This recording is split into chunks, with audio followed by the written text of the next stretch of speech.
যেমন আল্লাহ সুবহানাহু ওয়া তাআলা নবী সাল্লাল্লাহু আলাইহি ওয়াসাল্লাম এই মুহররম মাসকে উল্লেখ করে বলছেন, এই মুহররম মাস যেমন তেমন মাস নয়, এই মাসগুলোর একটি গুরুত্ব রয়েছে, এই মাসের ফজিলত রয়েছে।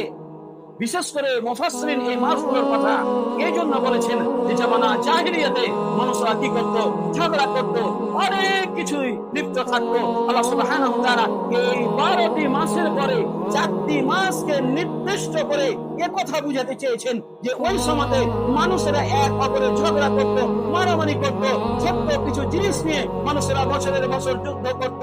আল্লাহ সুবহানাহু ওয়া তাআলা এই হিকমতে আল্লাহ সুবহানাহু ওয়া তাআলা এই পবিত্র 4টি মাসকে খাস করে দিয়েছে, এর বৈশিষ্ট্য কিছু দিয়েছে। এর বৈশিষ্ট্যের মধ্যে মুফাসসিরিন বলতে চাইছেন এই 4টি মাসে যুদ্ধ করা হারাম, মানুষের বদলা নেওয়া হারাম। এই মাসগুলোর অন্য মাসের চাইতে যদি মানুষ ইবাদত করে এর একটা ফজিলত রয়েছে। যার ব্যাপারে মুফাসসিরিন বলতে চাইছেন আল্লাহ সুবহানাহু ওয়া তাআলা এই মাসগুলোকে এই জন্য ফজিলতপূর্ণ করেছেন যে এই মাসগুলোতে মানুষ হজ করতে যেত।